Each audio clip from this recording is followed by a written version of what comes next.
I'd like to also welcome those at home that are watching through live stream. Please take a few minutes this evening to fill out the questionnaires. They do help us provide you with for future programming. This evening's author is Beth Brickell. Beth is the president of Luminous Films Inc. She's a writer and a producer and a former actress. She starred in Gentle Ben and appeared on Bonanza and Hawaii Five-0, as well as 3 motion pictures and many television movies. Beth received her BA degree in History and Political Science from the University of Arkansas and an MFA degree in Film Directing from the American Film Institute in Los Angeles. Today, Beth is here to discuss her 4th and final book of her series, exploring what happened to Camden's community leader, Maude Crawford, that disappeared in Arkansas in March of 1957. Beth's book, Solving the Maud Crawford Puzzle, will answer all the critical questions raised by one of Arkansas's most notorious disappearance cases. Books will be available for sale after the presentation. It is my pleasure to introduce you to Beth Brickell. Thank you.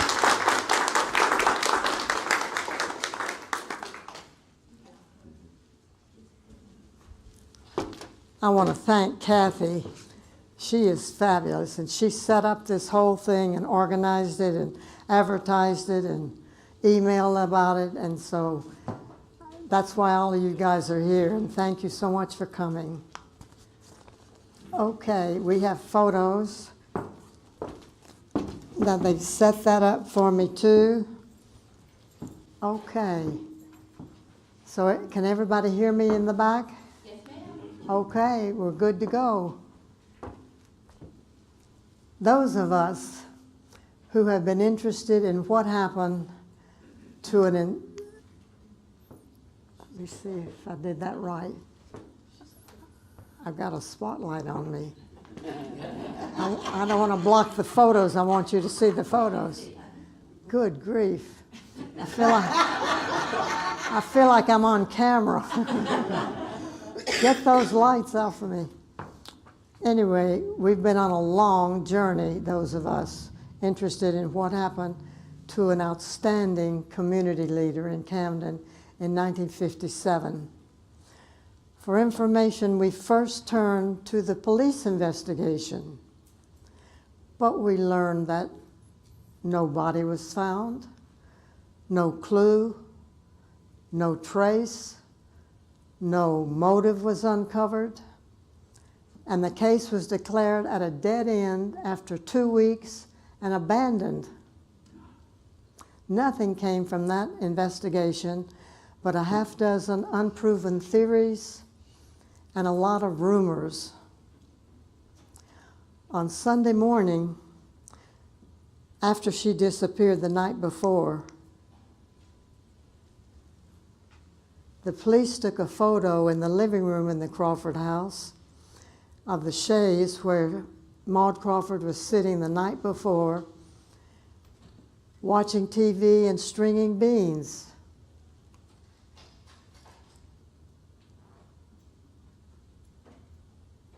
Hi, come in.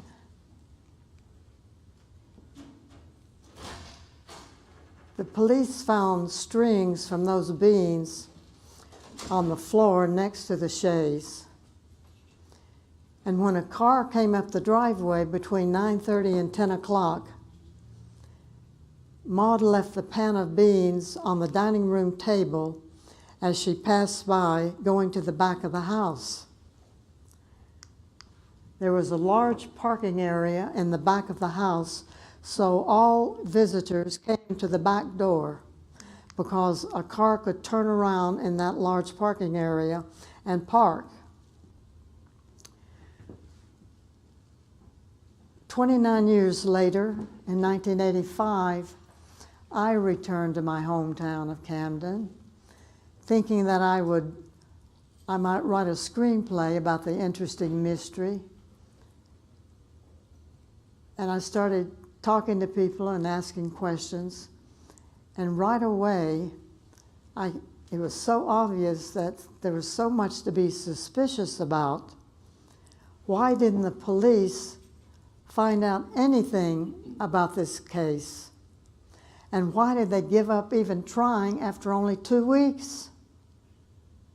They didn't even offer a reward for information that might have helped them with the case for 6 months. And when they did, they only offered $1,000.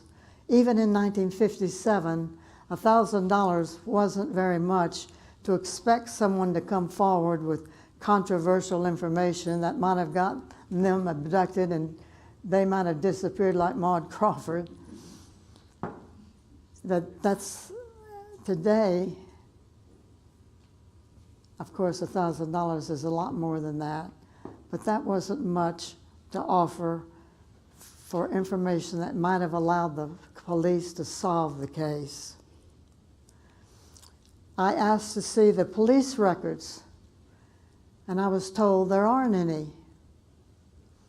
The sheriff told me that all of his material related to the Maude Crawford case had been thrown out by the sheriff who succeeded him. The chief of police, Chief Cole, told me, he said that he had a stack of information about that case, he said as high as a piano, and it all burned up in a mysterious fire. The state police the state police detective told me, I found a clue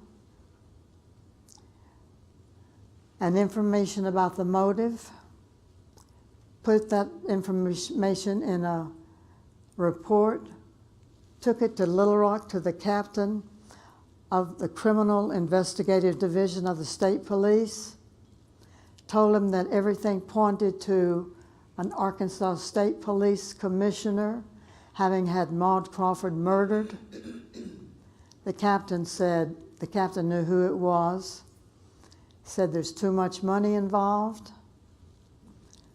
took him off the case. This was 2 weeks after she disappeared. Told him to leave all of his report and his material, his evidence in Little Rock. He said the next time he went up there, it had all disappeared.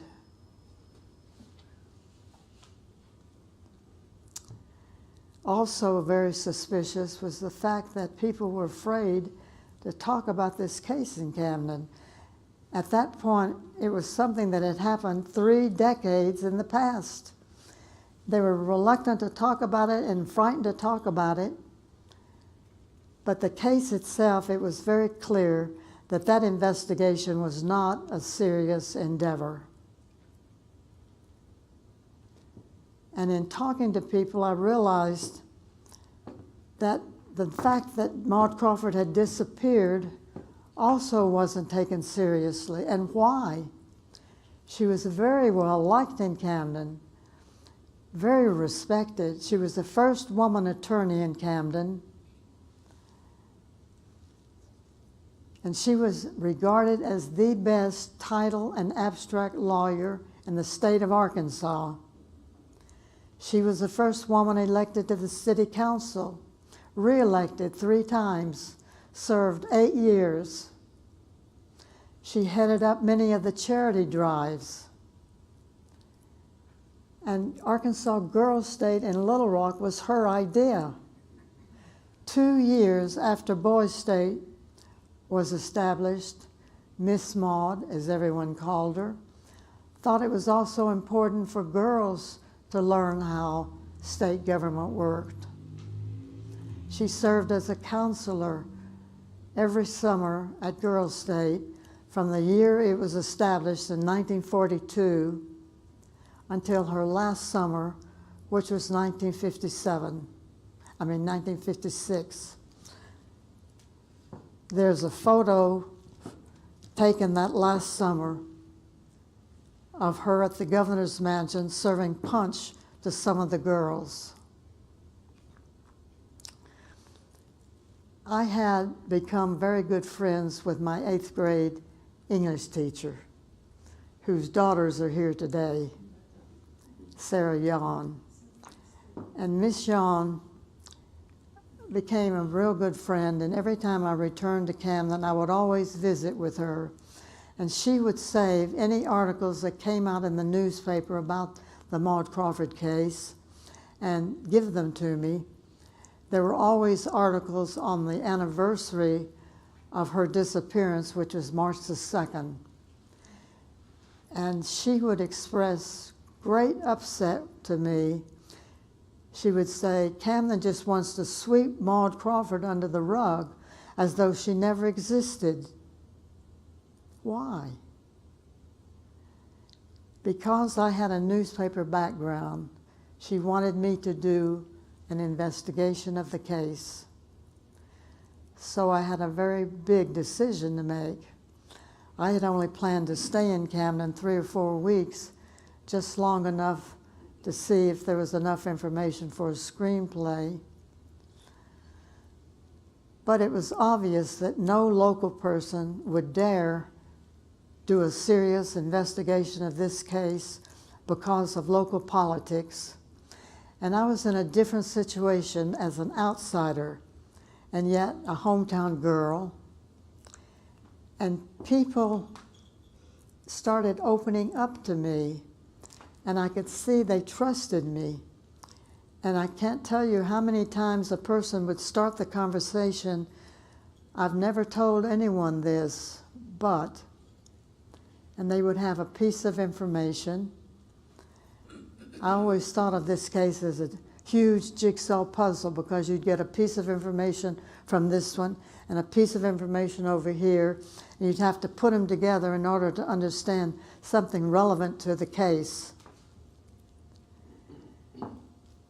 All of the original law enforcement officers were still alive, and they were in 1985, and they were all willing to talk to me and tell me information that had not been made public in 1957.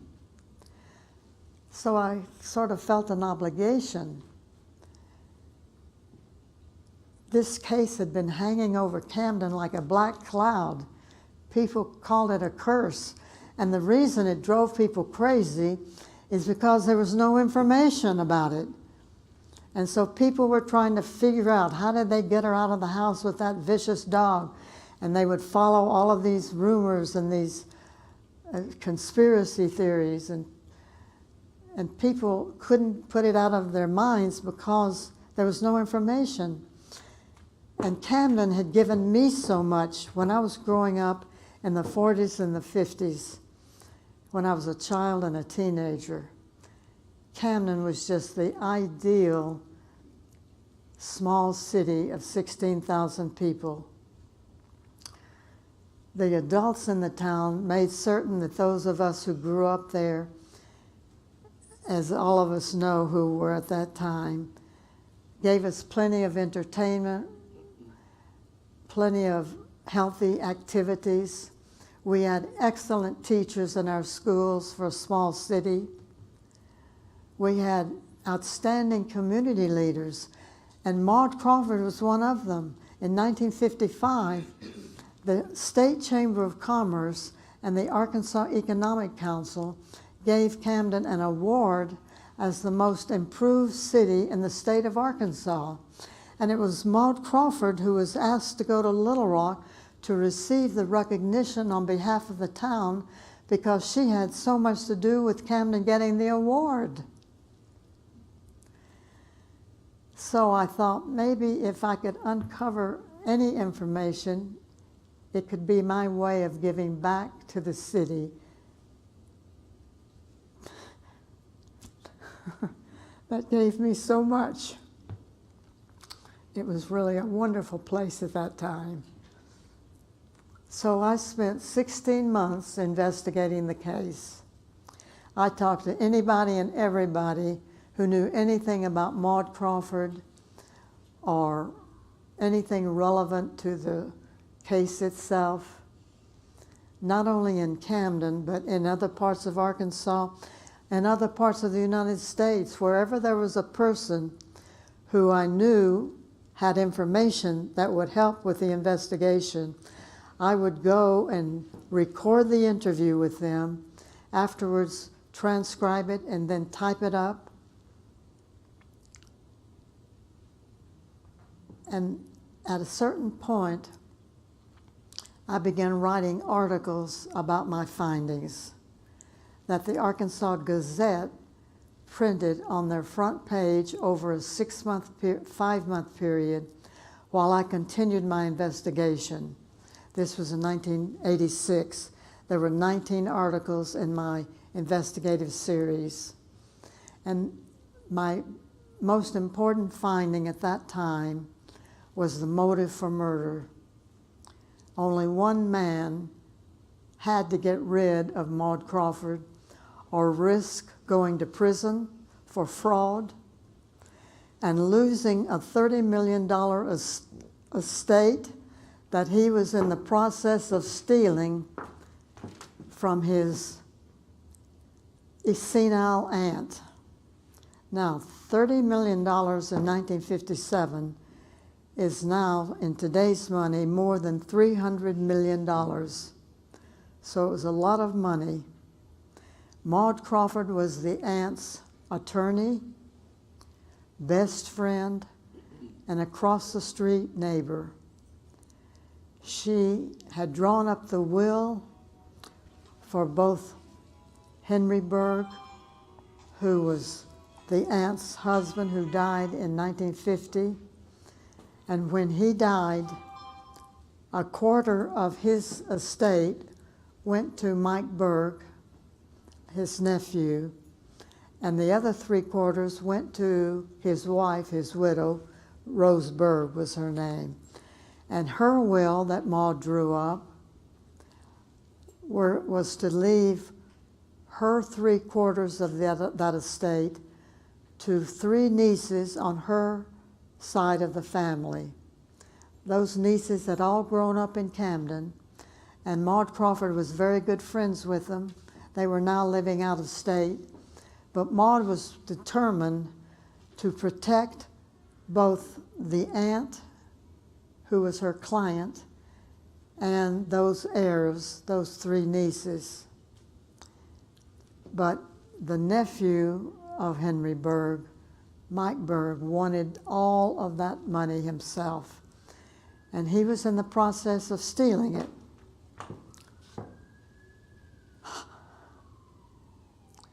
Now, let me see where I am in my train of thought. He was not only the wealthiest man in Camden at that time, but he was an Arkansas State Police Commissioner.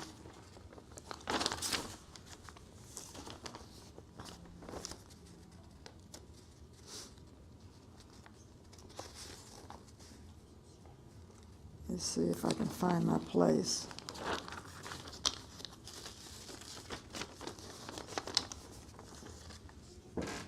In recent years, so many people have tracked me down on the internet asking how they can read those Gazette articles. And by the way, let me tell you something exciting. Walter Husband just finished reading my new book, and he's decided to reprint all 19 articles of that Gazette series in both editions of the Arkansas Democrat Gazette. He told me it's starting this coming Sunday. And I think isn't that something? And I think he said they will put an article on Tuesday, Thursday, and Sunday over a 6-week period. And I'm hoping that it'll generate enough new interest in the case that somehow we can get Maude Crawford's remains excavated by the state police. It won't happen locally because of local politics, but the state police could do it. So, I decided in 2014 that I would reprint, because so many people had asked me how they can read that Gazette series. I printed them as a book called The Disappearance of Maude Crawford. Oh, this is one of the articles, the 19 articles of the series. And this is the book, The Disappearance of Maude Crawford, is a reprint of that Gazette series. And a couple of years later, because I had all of those articles typed up, not articles, but all of those interviews typed up, I decided it was only fair to publish them as a book so that people could see the same information I had seen and they could draw their own conclusions about the case. And that book is called, in their own voice, Interviews from the Maude Crawford Investigation. Now, after the Gazette series, after my investigation, 2 or 3 people contacted me with information I didn't have. It was very important information. So in 2019, I brought out a 3rd book with that information called Most Credible Conclusions from the Maude Crawford Interviews. So all of this information has been percolating in my unconscious for more than 6 decades now. And just this past year, I thought to myself, wait a minute.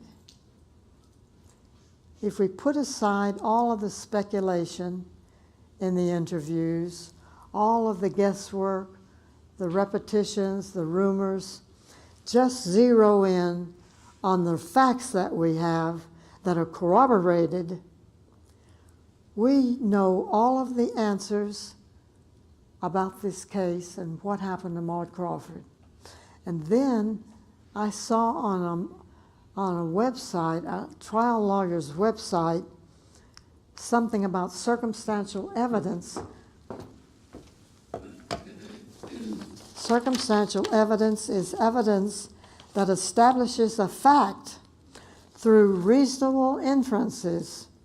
A fact may be established by direct evidence or by circumstantial evidence or both. In both state and federal court, juries are instructed that any fact may be established by either type of evidence. Well, reading this, I'm not a lawyer, and this was like a eureka moment for me. I had no idea circumstantial evidence was taken so seriously by the Justice Department and the justice system. And I realized we have circumstantial evidence in the interviews of the answer to every question about this case. What was the motive that got her killed? What was the car that came up the driveway that night? That a nurse in a house across the street saw come down the Crawford driveway, turn left, pass right in front of the window where she was looking out, that she later described to the state police detective as a big black Cadillac with lots of chrome on it. Who came up the driveway that night? How did they get her out of the house? Did they take her by force? Did she go willingly with them? Why wasn't her notorious, vicious Dalmatian guard dog a help to her? Look at that dog. He looks like he's going to jump Clyde Crawford at any moment. And Clyde Crawford, I'm sure the photographer said, why don't you reach out and pet him? Clyde had already been bitten several times by that dog. No one could get near Maude Crawford. All 4 of the girls who rented rooms upstairs in that house had all been bitten. They all said, you didn't just walk up and give Maude Crawford the newspaper or a rent check, because that dog would come at your arm. Even I met with Jimmy Crawford, is still alive. He was Clyde Crawford's nephew. And Jimmy is now living in North Little Rock, and I just visited with him yesterday. And he told me, he said one time Maude reached out to hand him a newspaper, and when he reached out to take it, the dog made holes in his arms, attacked his arm, and he said, I still have the scars from it. Anyway,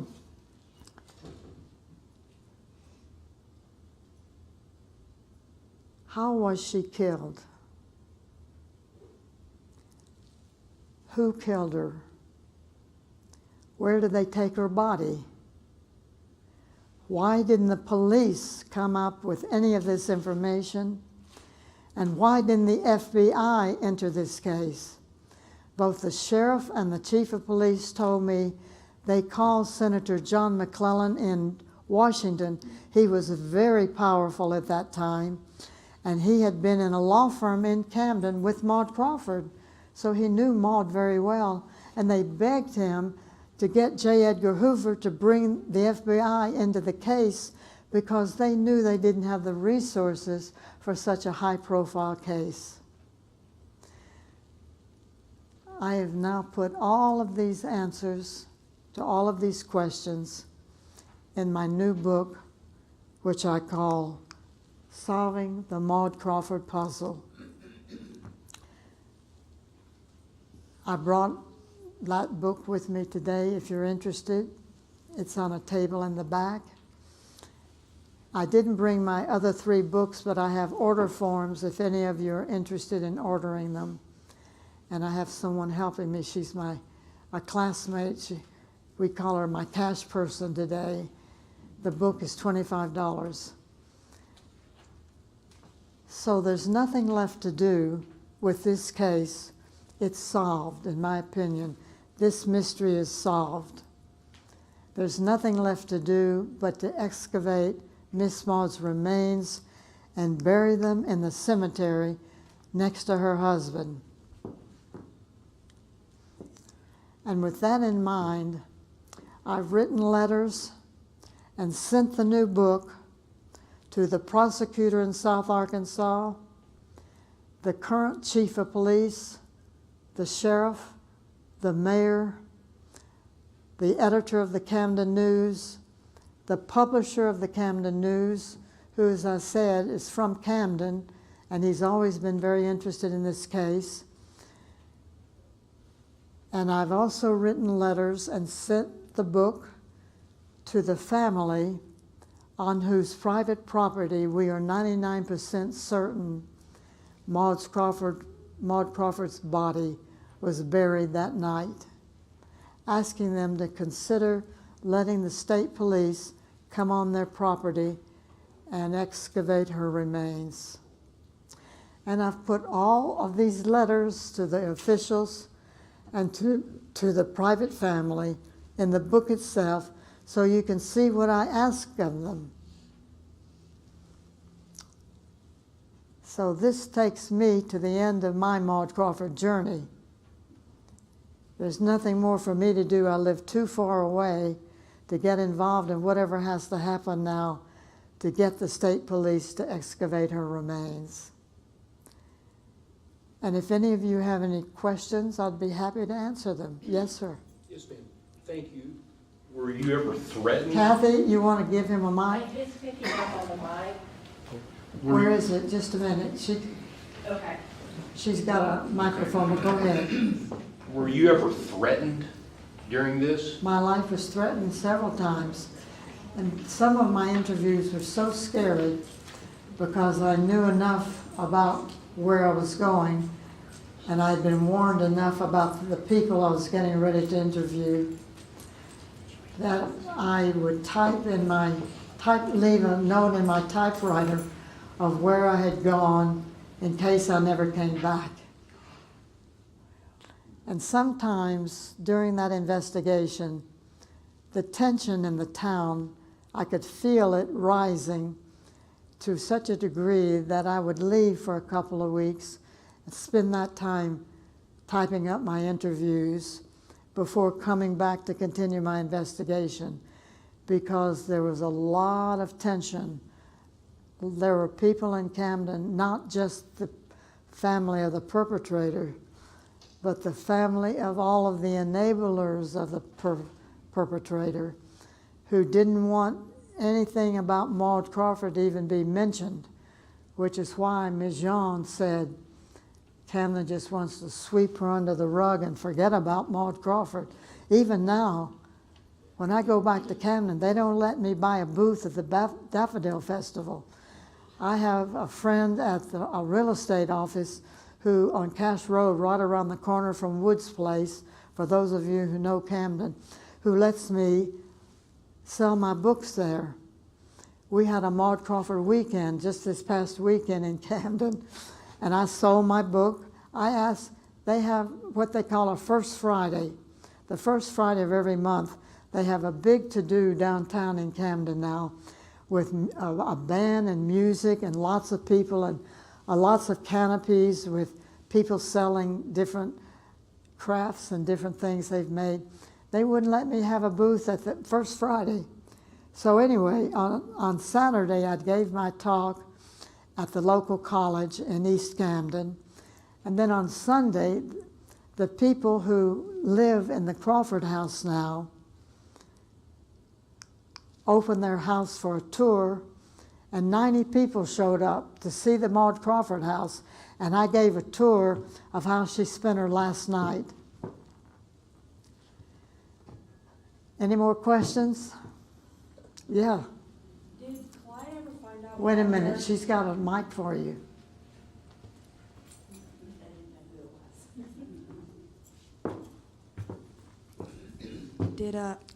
Did Clyde ever find out what happened to her? What? I didn't hear it. Did Clyde ever find out what happened to her? No. Clyde was either scared to death because he knew who probably did it, but he always said, oh, she's coming back.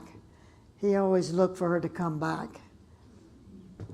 But I think just before he died, he told someone who told me, I finally come to the conclusion, I think something did happen to Maude. He was really pathetic after she disappeared because he had been in World War I, and he had a nervous breakdown after the war. And people said Maude took care of him like a baby after that. And he finished floors and refinished people's furniture. I saw his income tax for 1956, and he made only $500 that year. So Maude was the breadwinner, and he had no money because people were scared to death to even come near. Clyde was a suspect in the beginning, so people were frightened to let Clyde come in their house and do any work for them. Any other questions? Yes, Shirley. I know why the FBI. Wait a minute.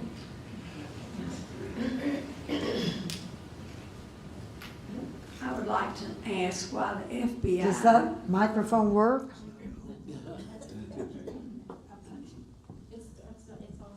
Hello? Hello. There. Okay. Okay. John McClellan was an attorney, and didn't she work in his office with him? Yes. At one time? Okay. Yes. Then I believe you said, or was on the newspaper, that they were asking the FBI to investigate, and they said no. Is that correct? That's correct. Why? It's in the book. In the book. That's one of the questions you're going to read about in the book. Yeah, no. John McClellan was told not to bring the FBI into the case.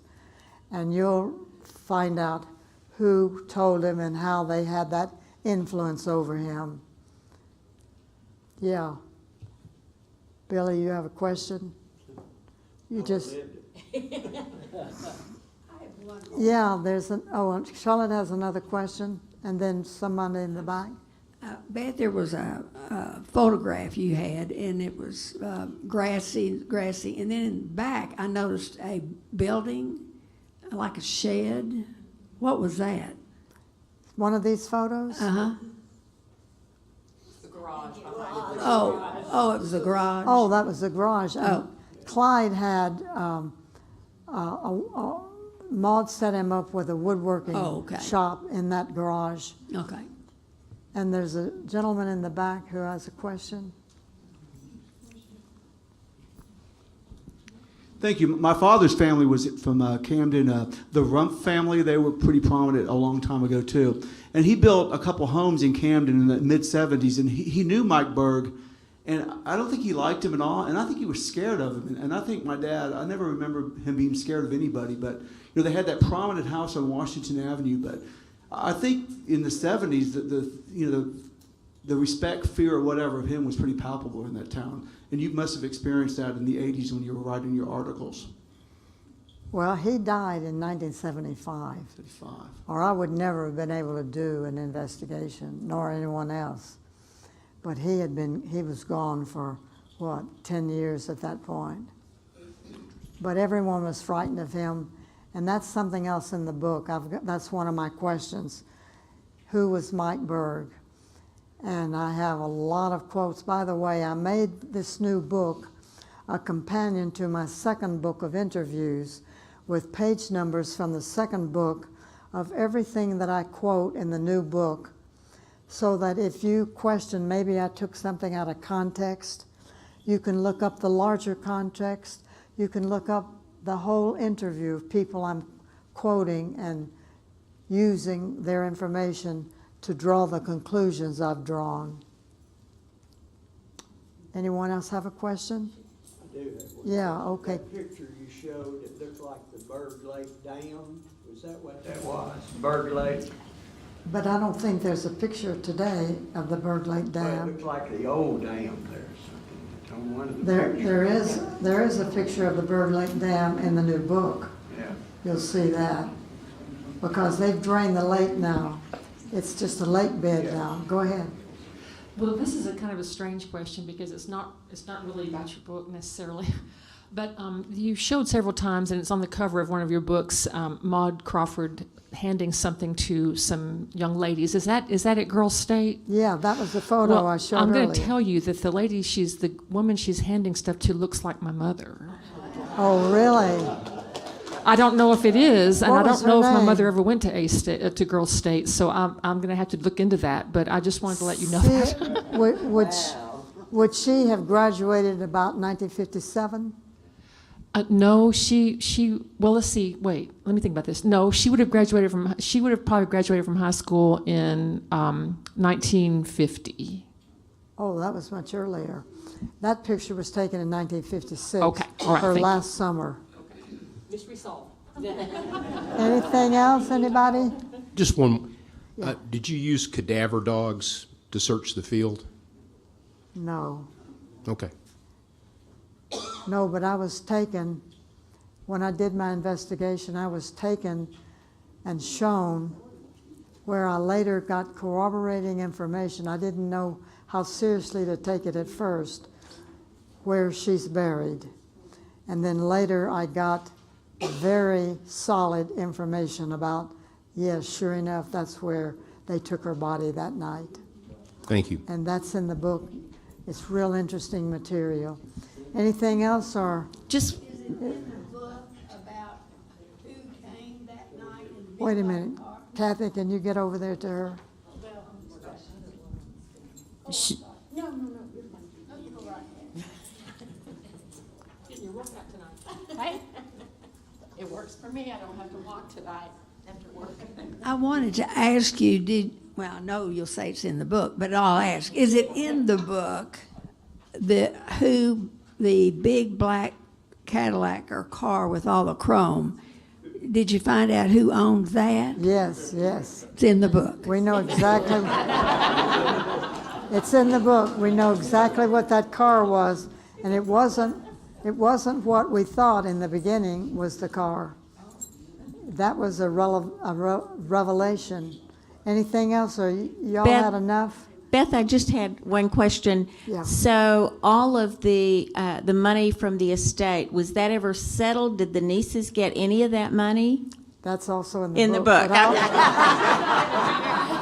But no, Mike settled, they got $187,000 to sign away all of their rights to anything that had belonged to Roseburg. $187, $180,000. You all have been wonderful. Yes, one more question. Yeah, I have one.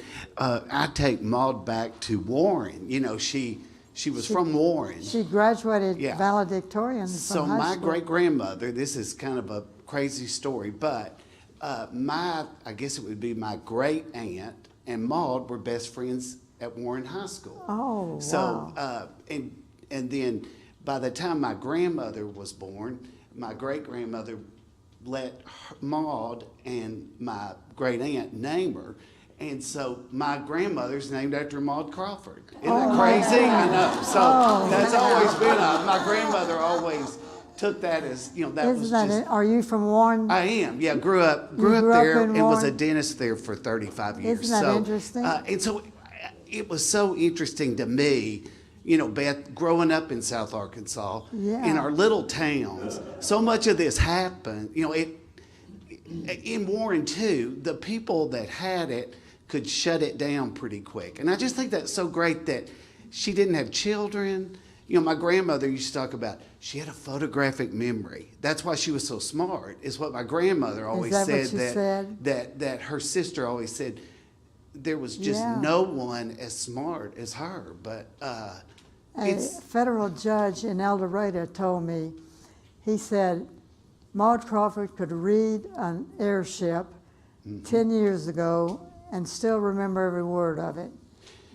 so She was very. do you think, my very question special. was, do you think probably if she had maybe just kind of kept her mouth kind of not said it, and I think that was her personality was, It was her personality. it was all in, she was all in, but do you ever think, oh man, if you had just, because she was well, I won't give out the book much, but I will say she was waiting till she was retired and not in that law firm anymore, right? So that she Yes, could. She couldn't do anything. She couldn't do on anything. behalf of Roseburg Right. until she retired, but she was 65 when she disappeared. Isn't that crazy? I So know. she was very close to being able to do something that would have put him in prison. Anyway, y'all have been so interesting. Kathy, right behind you. So I have a group of journalism students here, and I was just wondering if you have any tips for them on interviewing maybe a reluctant person or someone who's not giving enough information, or any tips on that. I do have some advice if you're a journalism student, because I made this mistake a couple of times. Because I had other information, by the time I would interview someone, if they started saying something that I didn't feel could possibly have happened, I would say, oh no. For example, I interviewed Catherine Redding's mother, and her husband had told the police that he heard the car come up the driveway that night, and he said to his wife, oh, Clyde's coming in early tonight, because Clyde had gone to the movie that night, as he did every night. And then after the movie, he would always go to Carter's liquor store out on the highway, watch the nightly news, get beer for Sunday, and then come home around 10:45. Anyway, I was talking to Ms. Redding, and I asked her about what her husband was dead by then. And I asked her about that he had heard the car come to the driveway, and I said, can you tell me about that? And she said, oh yes, we had just come back from Little Rock, and he took the dog in the backyard. And I said, oh no, if he had taken the dog in the backyard, he would have seen the car. And I should have kept my mouth shut, because she clammed up after that. She didn't say another word. So my advice to you as a journalism student is let people talk, and don't try to guide them or tell them they're wrong. Okay, if y'all want a book, they're in the back table. I'll go back there.